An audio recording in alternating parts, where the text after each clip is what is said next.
YouTube family, welcome back to my YouTube channel. If you're returning and if it is your very first time to be here, karibu sana sana. I love to have you. It actually means that my channel is growing, so kindly consider subscribing. Click on the notification bell so that anytime I have videos up, you'll be among the first people to be notified.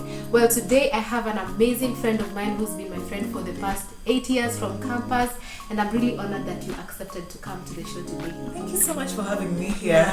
Yeah. So, well, my friend is called Nicole. She's a mom. She's married to one man. Yes, and I enjoy seeing her journey, even especially bringing up this amazing baby boy. So she's going to be sharing her story, how her pregnancy journey was, how postpartum was for her, what she learned, what her challenges were, and we hope that as we share our stories, you are going to get, you're going to have a different view of pregnancy, of postpartum, and probably you're going to enjoy your season of bringing up and caring for this amazing child that God has blessed you with. So, well, share with us your pregnancy journey. Thank you so much for having me here, Marcy. So we'll definitely go straight into my pregnancy journey. So I discovered I was pregnant when I was 26 years old. Yeah, and I think everyone who has lived life before, rather, even right now, even if you're watching it, if you haven't become a mother yet, I think everyone usually have a plan of they want to get married at this age, they want to get a child at this age. I think most people are always dreaming of having a church wedding and all that, but I didn't have a church wedding. I didn't officiate my union before I got my son, and that basically used to make me feel like I have done a mistake. Yeah. I have not done it the right way, and my mom is not gonna be proud of me. But here I am, 2 years into mothering, and 2 years into motherhood, and 6 months into engagement, and I'm glad that I did this journey. Yeah. So straight into my story. So I was 26 years old. I had just discovered that I was pregnant, and I shared this with my partner. I hadn't told my mom yet, and I remember visiting my mom who stays in Kisii. And I was so sick, and I think my mom discovered that I was pregnant, but she didn't want to ask me why I'm not telling her. Yeah, African mom. Yeah, I was scared. Yeah, I know. And then you see, they can actually tell that you're pregnant even when it's so early. Hata wewe unaweza kosa kujua, lakini already they can tell. Thanks. Yeah. True. That's true. Yeah. So I came back to Nairobi, and she contacted me to find out, have you gone to the hospital? Because I lied to her. I didn't want to go to the hospital in Kisii because I had left my medical card in Nairobi, which is a lie, honestly. So so what happened is I just called her and I told her, by the way, I wanted to tell you that I'm expectant. And she's like, really true. Imagine my mom didn't tell me congratulations. I know. She was like, because she's confused. Yeah. She's like, oh, okay. Have you told your in-laws? I'm like, no, I haven't told anyone else. You're the first person to know this. And Wesley and my sister, because I used to live with my sister. I still live with my darling sister. So and a few friends of mine actually knew. That was it. So my first trimester of my journey was I can't say it wasn't too hard compared to what I have been seeing people experiencing out here. What I'm grateful for is that I never used to spit. I never used to spit around, and my journey was not extremely tough, because the first trimester I definitely had nausea, but it wasn't too intense. So the things I didn't want to feel around me was the smell of onion, the smell of sausages. So I really love sausages, and I didn't want anything to do with it. I'm a sweet tooth person generally, and I didn't want anything to do with anything sweet. I just used to prefer savory foods, anything salty, something like Indomie. I used to live on Indomie. Wow. And I'd prefer it cooked by my husband, my partner, because he used to do it so nicely. The baby was choosing. Watch it too. Okay. And I remember one of the challenges that I used to face during my first trimester is I used to be very, very emotional, and anything small would make me cry. Cry for like a baby. For me, actually, that happened to me the last trimester. Oh, for anything so little, so tiny would just trigger you. Yeah, I would just feel like, mbona these guys are really na sasa hiyo pengine ni kijiko sijui jawekwa wapi. Some small things, like someone would have helped me, someone would have thought it's evening, they go and hang clothes. Oh, now this is my husband. You see, okay. and I just feel like they should have known. Yeah. And not me telling them. Yeah. So vitu ndogo kaizo zilikuwa piece off. Yeah. Okay. Yeah. So I think what contributed to making my first trimester a bit hard for me is because I had just moved in with my partner. Yeah. And now we were cohabiting, and the expectations I had moving in with him were a bit different, because I expected him to like change and become a husband. Stroke an upcoming father automatically. Yeah. Well, shock on me, because he used to live his life the way he used to. Yeah. If he wants to come home late, he'll come home late. So such things like him coming home late, him not massaging me when I want to be massaged, such small things. But then I'm glad I finished my first trimester. The second trimester was a walk in the park. It was so nice. It was so fun. I really enjoyed my pregnancy in the second trimester. The third trimester was the most challenging, because during my third trimester is when I realized that I haven't been working out enough to welcome this baby. I haven't been walking, I haven't been exercising, I haven't been doing things that normal people do, as they expect children. You know. So the main reason as to why I was actually anxious during my third trimester is because I used to watch a lot of. I used to do a research of how babies would actually come. So I was scared of receiving a child who is not fully formed.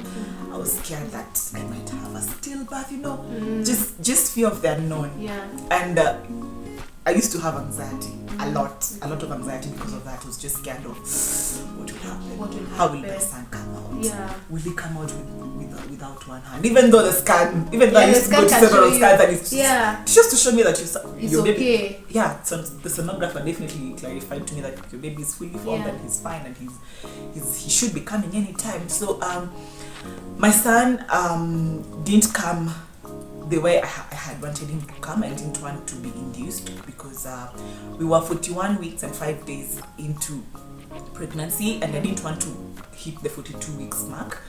And I just wanted him to come, but now at this point my mom-in-law had told me, no, you can't keep waiting, please go. Please just talk to your doctor and see what you guys can do, because I had a private gyna. So I contacted my gyna, and he told me, do this, you can talk to your partner, you guys can go to the hospital where I delivered from, and just check in, and then I'll come tomorrow and we start the induction journey. So I went to the hospital at around 1 a.m. That's a trick. If you go to the hospital at 1 a.m, you won't be charged. That's a hack. Wow. Anyway, because it's the next day anyway. So we got that around 1 a.m. The hospital was definitely empty, and I really liked that for me. It wasn't crowded. You see when you're pregnant already, there's so much attention on you. Because of how you're walking, how heavy you look. You're even questioning your dress code. There's so much going on when you're pregnant, and I'm just glad that I went to the hospital at 1 a.m. So we got to the hospital.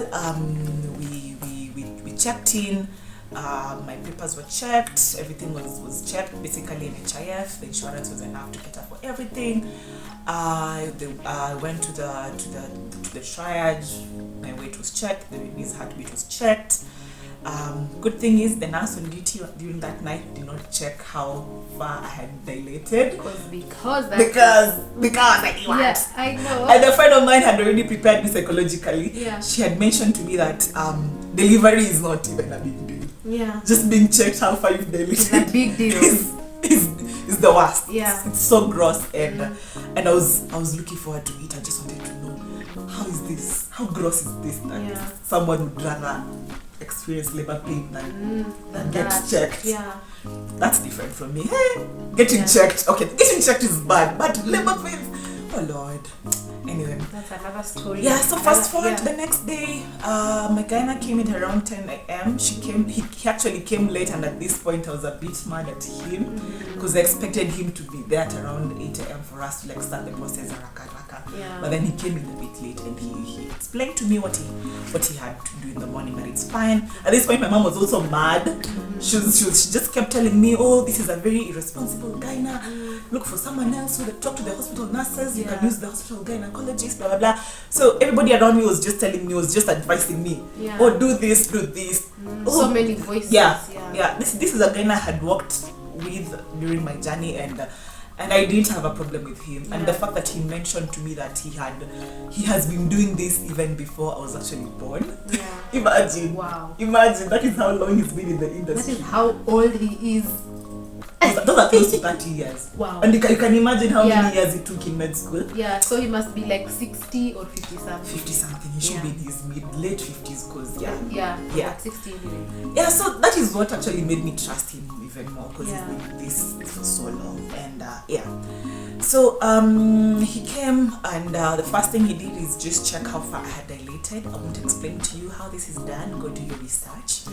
Yeah. So after checking, he confirmed to me that, I'm sorry, you're not even dilated 1 centimeter, girl.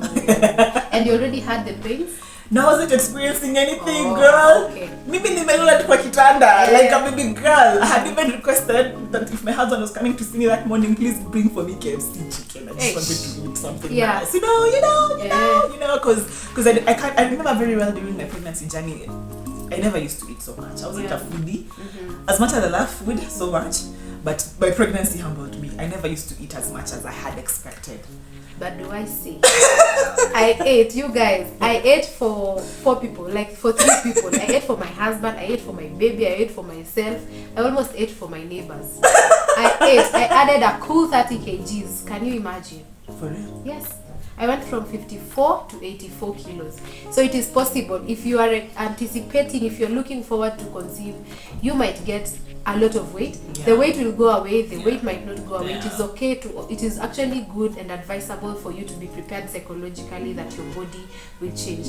But when you continue breastfeeding your baby, you shed weight, you lose weight, and at some point when you start working out, you'll actually get your body back. So Journeys are different. I didn't add a lot of weight during my pregnancy. I added a lot. Say how many? You know, Mercy's mentioning numbers here, and I'm looking at her like, wow. Wow. So you added postpartum. I added postpartum because I used to eat a lot postpartum. I used to eat like it's as if I was compensating the 9 months that I didn't actually enjoy food. You didn't eat, because you know during the 3rd trimester there is so much heartburn. Acid reflux. The sleeping position is so uncomfortable. The baby is already too heavy in your stomach, even you don't even, you feel like you don't have enough space. You don't have enough space in your tummy. For food, Even a hack in your 3rd trimester if you feel like your sleeping position are becoming too hard. You can use a pillow. Get yourself 2 or 3 pillows. One for the back part, and one for the front part, and one for the head part. Did the one for putting pillows between your legs? Even. Hey, you know, I still cuddle pillows to date. Addiction. I still cuddle pillows to date, and I still put pillows between my legs. Oh wow. I just don't know. I even still put pillows on my back. Yeah. If it doesn't hurt, then why not? I feel nice when I do that. I don't know why. So do that, guys. If you're in your 3rd trimester and you're feeling like it's difficult to sleep, get some soft pillows and put them between your thighs. It actually worked for me, it worked for her. I know some friends of mine who also worked for her. I have seen it here on YouTube. I have seen it on social media, people saying that it is actually working for them. So you can consider that. Yeah, that's so good. Back to my delivery story. So I'm at the hospital, so I've been checked. I haven't dilated even a centimeter, and the doctor telling me, hey, by the way, it looks like you're so closed. I'm so closed. You're so closed. What do you mean? Like umefungana. You are so tight.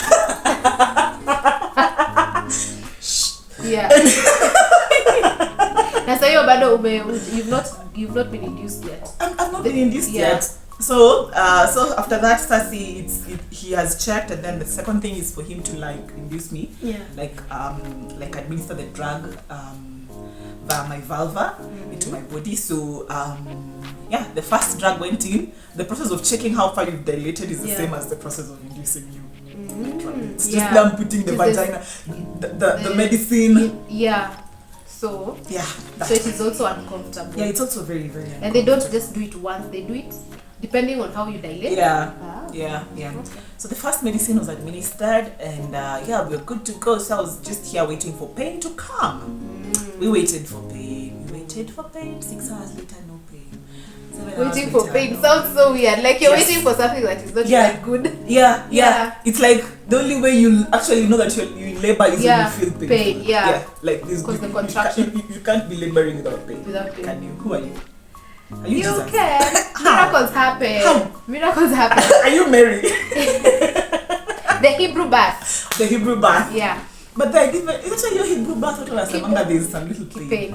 Actually, my labor was approximately 15-20 Minutes. Or maybe someone just takes between 1 hour and The they're done. chosen ones. Yeah. Some people go into labor for the whole day, like Yeah. even 12 hours. Yeah. Anyway, so after 8 hours, my doctor was done because he runs a clinic, so it's not like he used to call me to check on me. Yeah. So I was feeling a bit disappointed, but it's fine. Yeah. So the nurses kept coming in, of course, to check on how far I had dilated, to check on me, to check on the baby's heartbeat. Yeah. Not to check on how far I had dilated, sorry, to check on the baby's heartbeat. Heartbeat. So because no nurse came to confirm how far I had dilated. Okay. Not even one. And I am glad. Yeah, because it's uncomfortable. Yes. So I was being instructed to basically just walk, try climbing the stairs and down Yeah. the stairs. Anyway, I never used the stairs, guys. I was just walking around. Yeah. I never used the stairs, but it's fine. So it worked for me. And fortunately, after around 1 hour, 2 hours, the baby was here. Wow. So how did the baby come? I remember I really wanted to go use the washroom, and some nurse came into my room, Yeah. and she found me in the washroom. Yeah. My husband was busy holding my hand, and I really wanted to poop. Yeah. And the nurse was telling me, no, don't poop. That's the baby coming. And I'm like, I really want to poop. I can't leave this position. So if the nurse didn't come? Yes. Wow. Yes. The baby would have.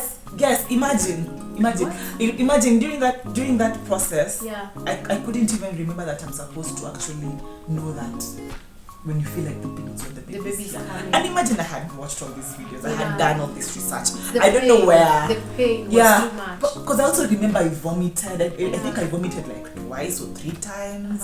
I even sued during that period of laboring. Yeah. So it actually crossed my mind that I should be expecting a baby. The baby's when coming you when you feel like pooping. guys. Yeah. So when you feel like pooping for normal delivery, that is a sign that the baby is almost here. They actually even allow you can actually do the thing when you're there. Yeah, but then you shouldn't do it in the toilet. Yeah. So what happened is now is the nurses came, they called each other, they're like, what's the name of your doctor? So I'm like, his name is this. So at this point I'm now starting to stress because I'm now thinking my doctor might have left. Yeah. For him, because he's expecting the baby to be here at around midnight. Yeah, because now it's not even midnight yet. Mm-hmm. So they called him. At this point I'm like, who is going to help me deliver? Because my doctor is not here. Yeah. What is this? And my mom had warned me. You remember those thoughts? See, this the doctor many now. voices. So you're starting to feel like if only I had listened. Yeah. You see, these parents usually have the bigger picture. Yeah. Just that you do not listen to them all the time. Yeah. But anyway, so I was wheeled into the labor ward. I remember them telling me to sit on that thing that you have to sit before you get wheeled into the labor ward. And I was telling them I can't sit because I feel like pooping. Guys, I'm going to play poop. The baby was actually there. You can't even see. No, it's not the baby yet. Oh, it's not the baby I yet. don't know. It's not the baby. So Yeah. it's actually the poop that you feel like. Okay. But that is also a sign of the baby here. Yeah. So I'm just telling them, how do you expect me to sit? Yeah. When I have poop? But they are the doctors, they're the nurses. They're know. like, just sit. Yeah. So even one of them was getting mad at me because I'm like, no, I can't sit. I feel like pooping. Yeah. Eventually my husband convinced me to sit.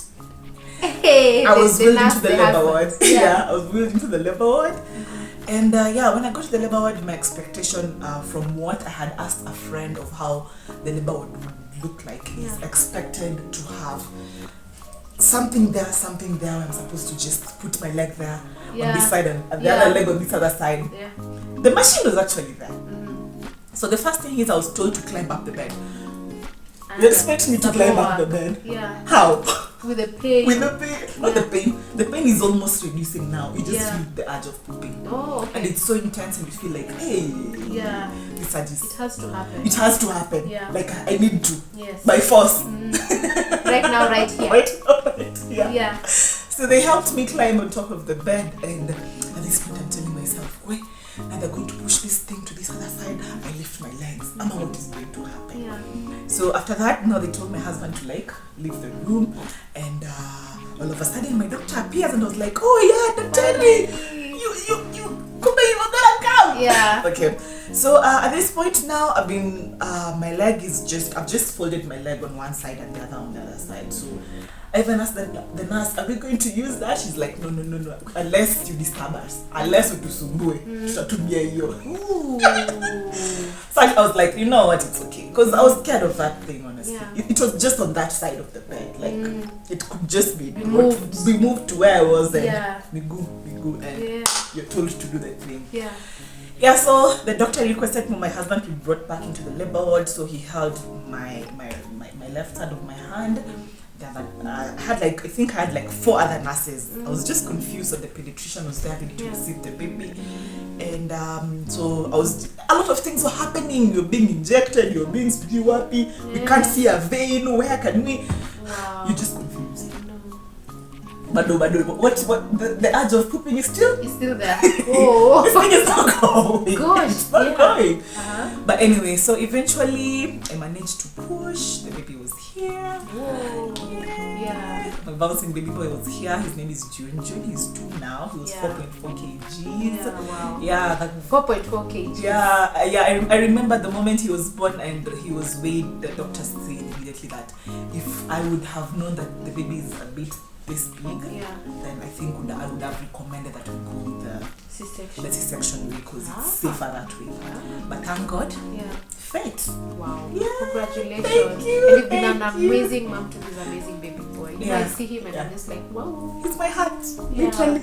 Wow. Yeah. Well, that is her story, guys. I just can't wait to now hear how your postpartum was. For me, guys, I have already shared my story, my C-section story. It was unexpected. If you've not watched that video, I'm going to leave the link down below on the comment section. And I hope you're going to watch and enjoy that video. So share with us your experiences of postpartum, what you were never told or what you were told versus what you expected, and how all those things just became how they were. Okay, do we start with pregnancy or both pregnancy and postpartum? Yeah. So I'll share just 1 or 2, because I think what was said out here is basically what happened. So during pregnancy, I don't think anyone ever mentioned to me that sometimes the baby kicks could be intense. Yeah. They were so intense at times when you have just slept after struggling with heartburn. Yes. I realized by then my mom is relaxing. And is it only for boys? I don't think so. Hey, tell us in the comment section, by the way, because me, your kids. For real? Yes. So it's not just okay. Now it was intense. Like my point is validated. Yeah. And I never thought it was going to be that, but because of YouTube and watching so many videos and seeing their parents who show how those kicks are, just see. But it looked cute. Yeah. I didn't imagine the other person on the other end would be feeling pain. It was so painful at some point. Yeah. Speaking of which, you see how people usually documenting the videos of the kicks are really showing. Yeah. I never saw that. Mine was just a kick. But when you lie down facing up, you can, and when they're kicking, I think you can somehow feel. These are the feet. But it was not as curvy as I see on some videos. Yeah, by the way. Videos zingine zinahanganika exaggerate. Anyway, I'm sorry. Yeah. Watu ni watofauti. Yeah. Hata labda ni twins. By the way, wana compete kick. Maybe. Never know. Yeah. Yeah, whoever? For me, that is the same thing. I didn't think it was going to be that painful. The other thing is about the stretch marks. I knew I was going to, the stretch marks were going to come because my friends used to tell me, start applying coconut oil or shea butter. There are so many oils that were mentioned to me. I was able to apply coconut oil and shea butter at some point. So I did this from as early as the 2nd trimester. Oh, okay. Yeah. Okay. I don't know how it was for you. Did you apply? I applied. I had started actually early. I used to mix bio oil with Palmer's. There's Palmer's, the one that has a pregnant lady that's the one I used to use. And I used it, I think, during my 1st and my 2nd trimester. And then when you get to your 3rd trimester, everything is just exhausting. Yeah. Doing everything is exhausting. even from taking pregnant care, the medications to taking the folic acid tablets, everything is just basically exhausting. Yeah. So even applying the oil in my third trimester is where I slacked, and I think I realized later on that during my third trimester is when the baby's growth rate is higher. Yeah, it's very high. Because now this is when I really should have moisturized my tummy more. Yeah. And I didn't do that. Yeah. And woe unto me, queen of zebras. Well, if you have not started, if you are pregnant, start applying some oils. You will be told so many, but you can be able to choose maybe one that you feel is comfortable, even especially because of scent, you know. Yeah. For example, coconut oil, sometimes your scent inaweza kubo, even the shea butter. But you can get a natural. Yeah, you can get the natural. You can get the scentless one. Yeah, the scentless one. The other thing I was told, no, I was not told that I was going to have cracks in my legs. Oh. Nilikuwa na inaitwaje? The cracks. Ugwaro. The local language. Yeah. Ugwaro. Yeah, Aki, I remember someone would tell me, hapo tunaweza feature 5 bob. Aki, it was bad. I don't know if it's because are you talking about the start crack of feet? Yes, uko chini kwa kukanyagia. Oh yeah. Okay. Yeah. For real? Yes. I don't know if it's because at that time the pregnancy, the way it is, I can't get to scrub my feet. But even with pedicure, all that, it didn't work for real. Nilikuwa na cracked feet, by the way. But when I met someone who told me they also had cracked feet, na ilipotea after, because even mine ilipotea. You felt better. I felt kumbe it's normal. See, nilikuwa too careless and all that. Does anyone in your family have cracked feet? Someone like your mom or your sister? Did they ever experience cracked feet? I have never even asked. You didn't ask? That means it didn't disturb you so much, because when your friend clarified to you that it's Aisha, so you felt like, it's fine, this is not here to stay. Yeah, and the other thing was shoe size. I didn't know my shoe size was going to change. Guys, hadi sahi, I moved from size 37, 38, I'm now doing 38, 39. Well, nah. I saw this on someone I schooled with in primary school. I saw this on Facebook. She posted that her shoe size also increased, and I was like, hey, this is not happening to me. How is it related? Yeah. And then something else is that my feet actually never swelled. Wow. Yeah. Gosh, so I used to wear closed shoes till the last minute. Maybe ningetoka na closed shoes in the morning. Sorry, in the morning, and I could not go back home with the same shoes. I had to either buy sandals. So by that time, of course, nilikuwa nimezoea. I used to carry. If I must wear closed shoes, I wear closed shoes and I carry sandals. If I just need to go somewhere, I just do sandals instead of closed shoes, because miguu zangu ziko zinafura. For real? Yeah, but if your miguu zifura, you just elevate. Yeah. You elevate. Yeah. You just raise them up and you'll be okay. Especially when you're sleeping, put a pillow huko mwisho where your legs are, and then you lift your legs up. You'll be okay. Okay, that is actually, is it water retention or something? I can't even remember. I don't know. I know I was explained to by my doctor, but I can't even remember everything. But I think so. Okay. Yeah. Okay. You? I never experienced that. Is there anything that no one ever mentioned to me during my pregnancy journey now? Because you know, when you're pregnant, at least you're surrounded by people. You get to talk to people. You get to ask around. That is true. So there's nothing major.